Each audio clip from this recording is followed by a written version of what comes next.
It was another bustling morning at JFK Airport, with travelers hustling through security and the rhythmic hum of flight announcements filling the air. Among the chaos, Isabella Carter stood out, not just for her striking appearance, but for her quiet elegance. She wore a floor-length black dress that hugged her curves, a subtle statement of class and confidence. Heads turned as she walked, but she paid them no mind. She had grown accustomed to the attention, not because she sought it, but because she carried herself with a grace that demanded it. Her husband, Nathan Carter, was a well-known entrepreneur, a man whose influence extended far beyond the confines of the airport. Nathan owned a significant stake in several major transportation hubs, including this one, though he rarely flaunted his power. Isabella shared that trait, self-assured but never ostentatious.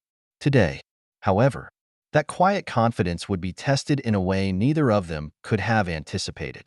As Isabella approached the TSA checkpoint, a middle-aged security agent named Rick Sanders took immediate notice of her. His uniform strained at the seams, and his demeanor exuded the weariness of a man too long on the job.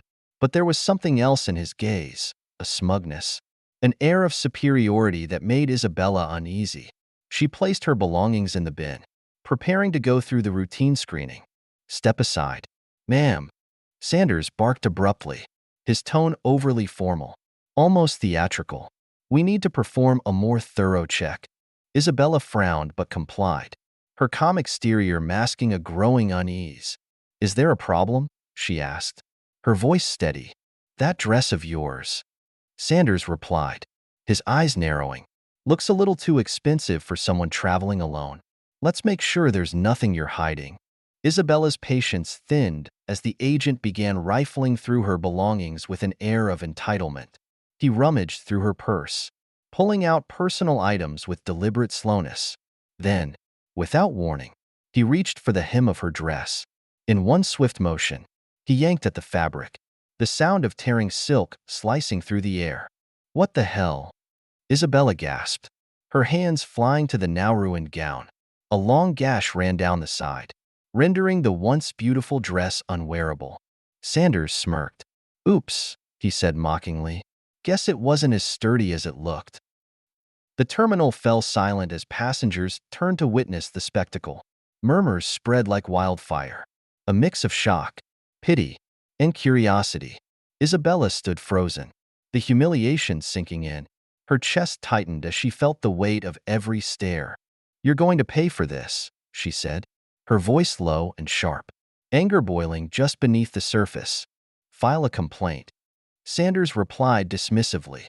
"It's not like I'm the one footing the bill." Isabella's blood burned. This wasn't just about the dress. It was about the blatant disrespect, the sense of entitlement radiating from the man who had torn her dignity alongside the fabric.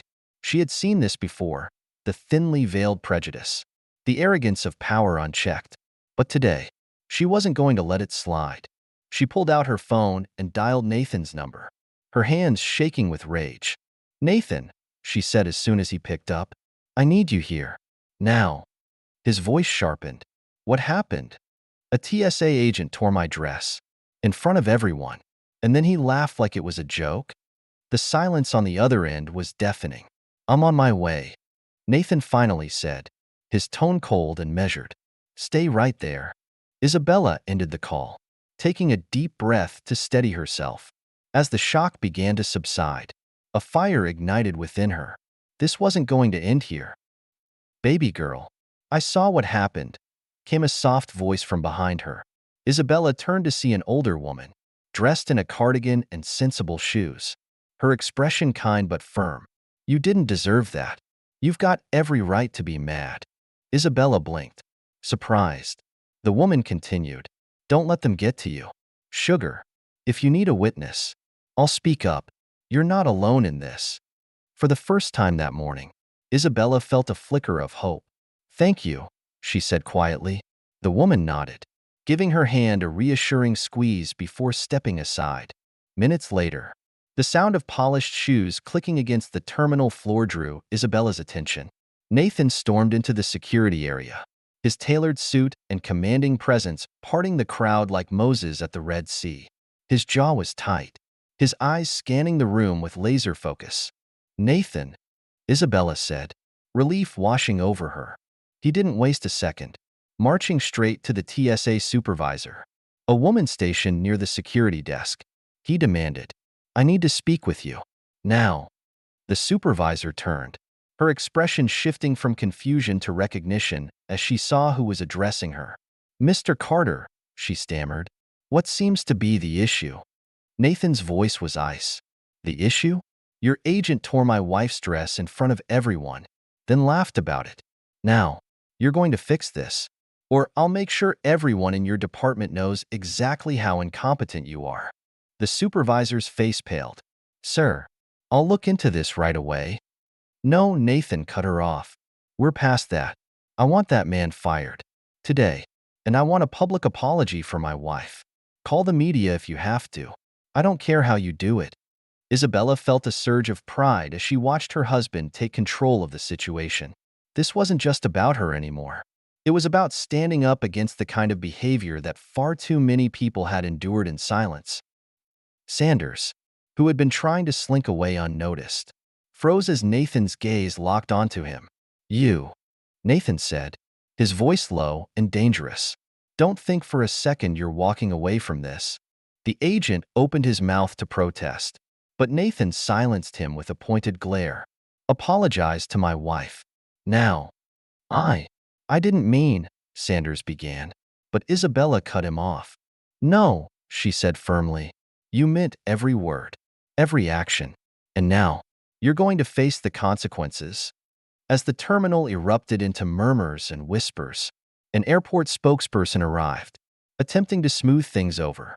"Mr. Carter, Mrs. Carter, we deeply apologize." "Apologies aren't enough," Nathan interrupted. "Fix this. Permanently." The spokesperson nodded hurriedly, clearly overwhelmed. Within minutes, Sanders was escorted out of the terminal, his head hanging low. The once smug agent was now a picture of shame and defeat. That afternoon, the incident made headlines. News outlets reported the story of a TSA agent publicly humiliating a woman, only to be brought to justice by her powerful husband. Social media exploded with support for Isabella, praising her composure and Nathan's swift action. At home, Isabella scrolled through the headlines, a quiet smile playing on her lips. "You sure know how to make a point," she said, glancing at Nathan. He smirked. "I make every point count." The agent was fired that same day, and the TSA released a formal apology, pledging to review their training protocols. But for Isabella, the real victory wasn't just in the justice served. It was in reclaiming her dignity and ensuring no one else would endure what she had. As they sat together, Nathan leaned over and whispered, "I've always got you, baby." "I know," Isabella replied, her voice soft but resolute. "And now, so does everyone else."